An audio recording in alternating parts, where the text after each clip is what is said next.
What is going on, everybody? Welcome back to the channel. I am your host, Slackerz, bringing you guys our next matchup in the Everyone Is Here tournament. And we should have a fun matchup today. We'll see how it all plays out. But if you haven't seen it before, this is a tournament with 100 characters put into this tournament format. And then each day on the channel, I upload one of the matches from the tournament.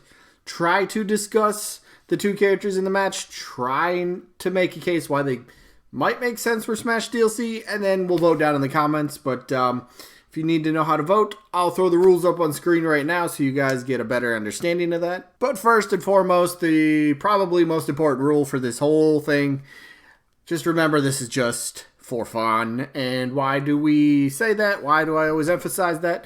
Is because we have characters that are assist trophies, that are spirits, that are me costumes, characters that are disconfirmed are going to be in this tournament. Look, it's up to you. Do you like the character enough to where you say, yes, I want this character to be playable, regardless of whatever their current situation is?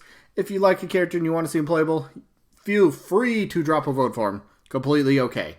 But how do you vote? That's simple. Down in the comments, you type who your vote is for. So, as an example, today's matchup is Sandbag taking on Dante from Devil May Cry. So, you vote for one of those two down in the comments. But you do only get one vote per person.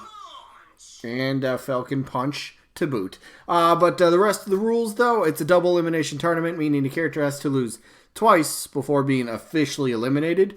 Let's see, once we get to the results to determine who wins and loses, well, if there's a tie in the voting, I'm just going to flip a coin on camera. Just fairest way to break a tie.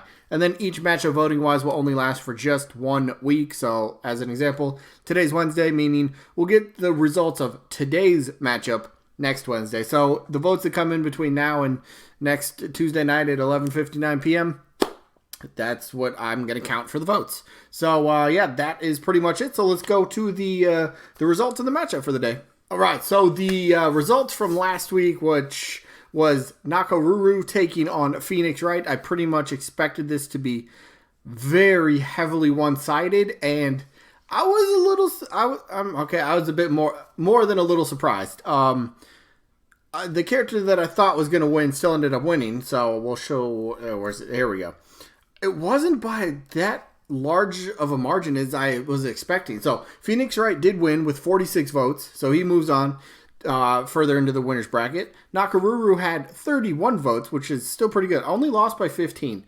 Now, 15 is still, for this tournament and majority of the matches, I mean, that's kind of a big number, but, between the two, the winner and loser. But, I'll be honest, I was maybe going to expect 10 votes for her, just because of the whole, all right, Terry Bogard just came out. Nakaruru ends up being a DLC spirit for him, and I guess I was just expecting a lot of people to be like, okay, yeah, she ain't gonna happen. There were a couple of people that did say that, but there's still a lot of fans of the character. A lot of people were saying that she's like, there.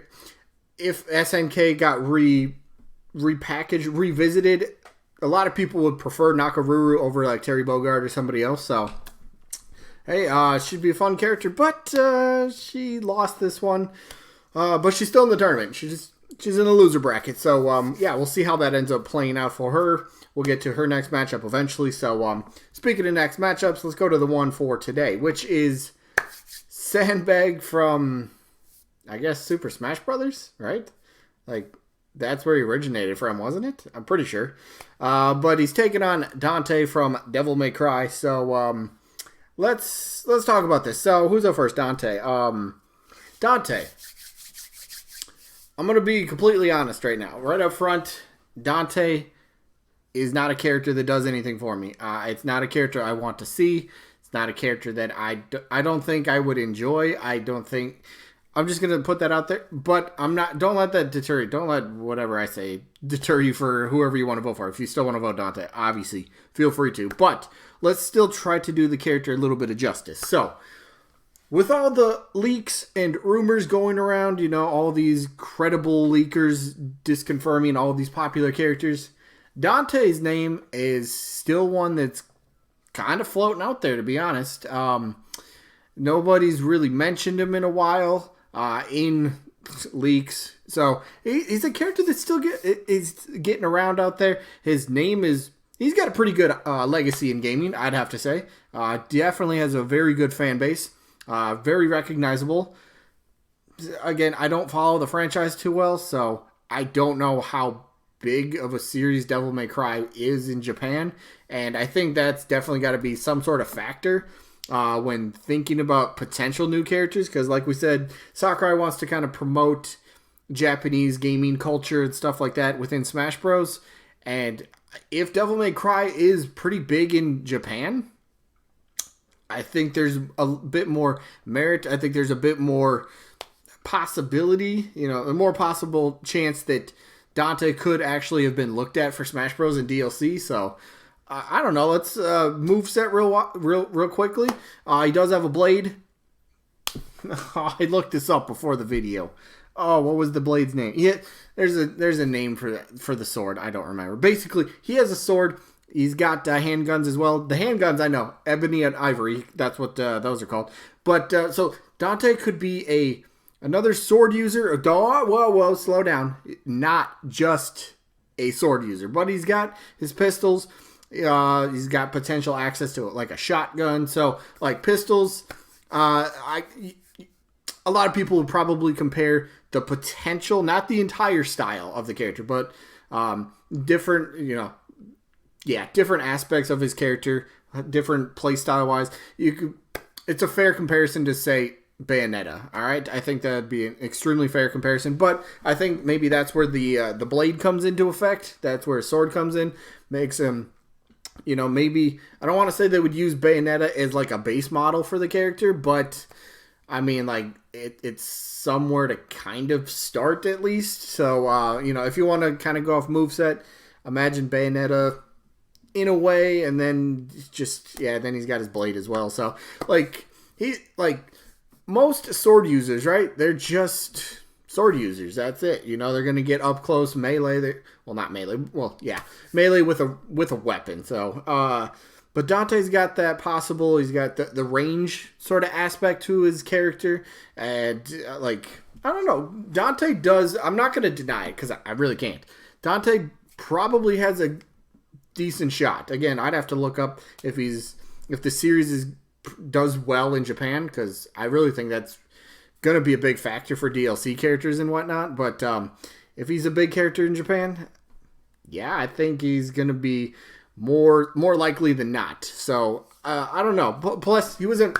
I always like this point because it'd be a stupid fun fact, but Dante was in PlayStation All-Star. So if he were to just be in Super Smash Brothers, be the first character to be in both those. You could say PlayStation All-Stars was a big game, right? I mean, it sold over 1 million copies. I'm not here to argue that, but he'd be the first character to appear in both those franchises, which would be pretty cool. As a playable character, be the first character to appear in, because Hayachi's in Smash Bros. As well, but Pac-Man's Taunt, he was a Mii costume. So, as a playable character, he'd be the first character to do that, which that'd be kind of a cool accomplishment to see. And plus, one real quick thing.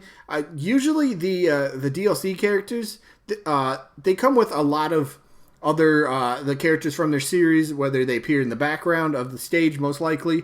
And Devil May Cry, I do feel, fits that mold as well. You could have a lot of characters just maybe appear, make a quick cameo on screen and on the stage, whatever it is, however the stage would work. So I think he kind of fits that criteria, if that's something that they're really going for, to really bring out like the feel of the series, and more characters helping out the series. I think it could happen. I don't know. I don't know. I'm not going to get too personal about Dante, but let me talk about his opponent. Probably going to be my vote. I'm going to be honest. Let's talk Sandbag. All right. Now, the best way that I always envision Sandbag, I mean, okay. So this is going back to the Smash Wii U 3DS, the Smash ballot, right? The way they ended it with Corrin and Bayonetta was very controversial, right? A lot of people were very let down. There's still people that don't believe Bayonetta won the ballot. Not here to talk about that per se. I'm trying to talk about like something that would be very unexpected, all right? And what would be more unexpected than Sandbag, to be honest? So look, Sandbag did come back with the home run contest. I guess technically, nah. Sandbag was already in the game in Smash Ultimate. But then he came back with a home run contest. And, like, right there, just think about that real quick. Home run contest. You could just pay, like, it would be like a bit of a, I don't know. I don't want to say an Easter egg, but it'd be, you know, it would tie in with his character. That could be his final smash. You just transport to the home run contest stage, and finally Sandbag, you know, gets to hit back, so that'd be kind of cool. But a big thing that every time Sandbag's in one of these tournaments, anytime he's in a matchup, the thing is, what is his moveset? What can he do? He's a Sandbag, right? So the one thing I do always bring up is he is a Sandbag. If you've seen gyms, if you've seen boxers, martial artists, whatever, if you've seen people train like that, they got a sandbag that's hanging there, a punching bag, if you will, and those things are extremely heavy. So, you know, you punch it and it's gonna start swaying. So I have the image in my mind where Sandbag would have a counter. And, okay, great, how original, counter. But I just feel like it could fit the character. That's why I'm imagining it. That's why I'm saying it. So he's got the counter. You know, you'll hit him, but he's gonna sway back and boom, hit you twice as hard, whatever it is, you know. So counter is easy. He is a playable character in, I think, the Super Smash Flash games. I don't know the moveset too well because I've never actually really played it, but more ways that I envision him. He could have something similar to Luigi's Green Missile side special. Sandbag, I could see Sandbag doing something like that. He's got it. I could see him doing like a little headbutt. You could have Sandbag kind of just like actually lay down and then you can just rolls. I don't know if it could be somewhat similar to like Jigglypuff, you know, the rollout attack, neutral B. Maybe you could just like press and hold it and charge it, and you know, the longer you press it, the faster he's going to roll. Something like that I could end up seeing. Neutral air, just spin around. That'd be pretty simple to do. So, I mean, the more I think about Sandbag, the more I can come up with a moveset, maybe not an entire moveset, but I could still come up with moves that I feel can still work with Sandbag. You know, I don't know. If anybody's got an idea of like moveset potential, like I think this is actually from Smash Flash, but I'm sure there's plenty of unique moves from that fan-made game. I'm sure there is, and you could probably incorporate something like that into his moveset as well. So moveset it's not a huge barrier, I don't think. It's something that if you actually just sat down and kind of really thought about it, you can come up with some pretty unique stuff. And Sandbag, like, what character deserves their chance more than Sandbag? He's been in Smash Bros. Forever. He's Smash Bros. Punching bag. It's time for him to get a little bit of retribution. It's time for him to get some revenge. It's time for him to smash back. I think it'd be such a weird way to end the Fighter Pass with like a WTF character, and I think there would be people that would be upset with that, and I can understand why. But for me, just this matchup, I have to go Sandbag. So I could see the end of the Fighter Pass. You know, not the additional DLC characters that are coming after that, but I could see them ending the Fighter Pass with either a serious iconic character that it's a huge fan demand for, or I could really see Sakurai just kind of throwing a big curveball at us and going, all right, here's what you get. It's going to be Sandbag. You know, I could see him doing something like that. So, yeah, for me, Sandbag's got my vote, though. So let me know who you guys got down in the comments. Either Sandbag or Dante or both. Totally fine. Anyway, that is going to be it for this one. So, sneak peek for tomorrow, and I think we have a good one on our hands.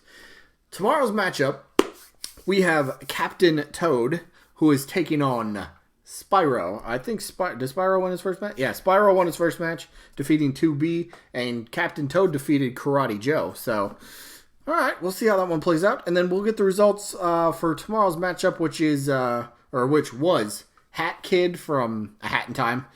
She was taking on Pauline. So we'll see how that matchup plays out. But that's going to be it for this one.